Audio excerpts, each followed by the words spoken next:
Saturday will go, Sunday will go, and Monday will come and you'll go back to the class. And like this teacher by name Mrs. Thompson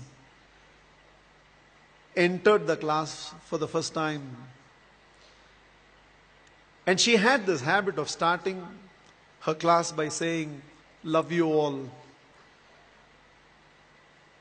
But she knew she was lying because she could not feel that love for one of the students in the class who was very unkept, untidy. And there was nothing in the child that drew attention from Mrs. Thompson. She was little indifferent to the child. She picked him for every negative example and ignored him for all the positive reasons. That year, she had written the progress report for the first quarter. And it was a system in the school that the headmasters have to countersign every progress report. The headmasters called for Mrs. Thompson and told Mrs. Thompson, a progress report should report some progress. It should make a parent feel my child has a future. The way you've written the progress report for Teddy, that is how he was called. The way you've written the progress report for Teddy, parents will give up on Teddy. Mrs. Thompson immediately said, there's nothing I can do. I have nothing positive to write about the child. Immediately, the headmasters asked the administrative staff of the school to trace the old year progress reports of Teddy and send it across to Mrs. Thompson's class. Mrs. Thompson saw the third standard progress report. And it was written, the final remarks, Teddy is the brightest child in the class.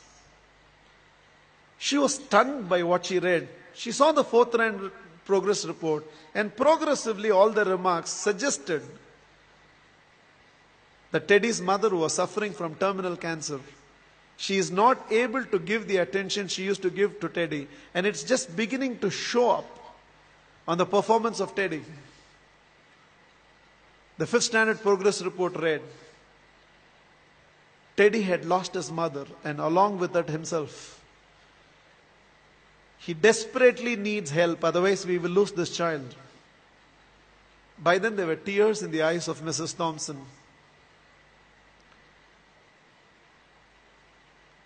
She looked at the principal and said, I know what to do. And she went back to the class. Probably it was a Monday morning. She walked into the class and again from the dais of the class, looked at the class and said, love you all. But she knew she was lying. The love she was feeling for Teddy right now was far, far greater than the rest of the class. She decided that she is going to change her approach. For every positive reason, Teddy's name was called. There was no more a negative reference to the whole thing. The last day of the school came. All the children had brought some gifts for the teacher. There was only one gift which was wrapped up in an old newspaper. Somehow, the sense of a teacher, she knew that it must be from Teddy. She opened that first. A half-used perfume bottle and a bracelet from which a few stones had already fallen was there. The whole class laughed, knowing it was from Teddy.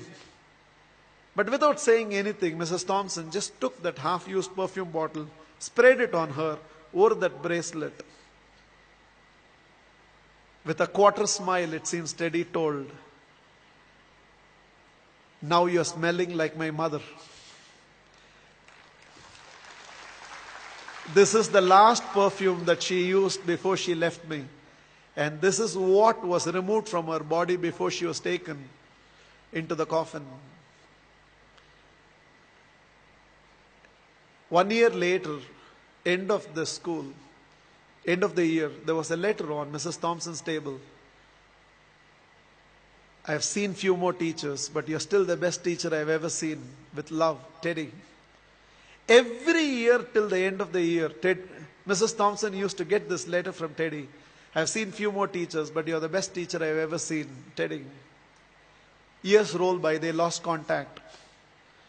Somewhere an agent traced Mrs. Thompson, who had retired by now, and handed over a letter. And the letter was signed, Dr. Theodore, PhD.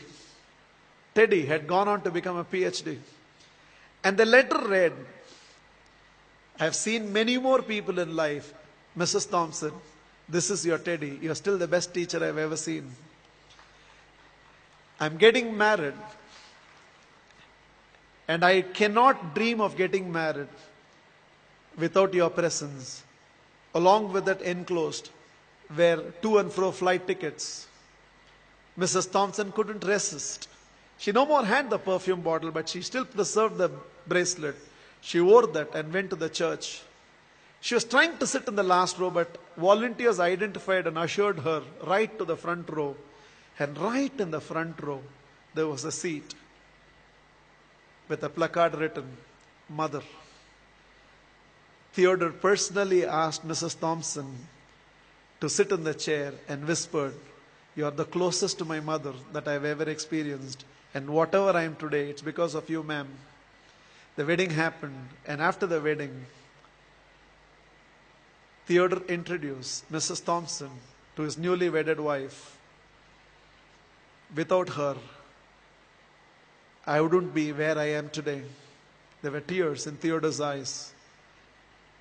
It seems Mrs. Thompson told the newly wedded woman, "Without Teddy, I would have never realized a teacher must first be a mother to every student of hers, and only then a teacher."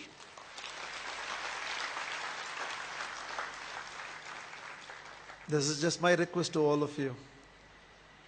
There is a Teddy sitting in your class. When you go back to your classroom on Monday morning, there is a Teddy in that class, and you can be that Mrs. Thompson. Please, on Monday, don't go back to the institutes as a teacher.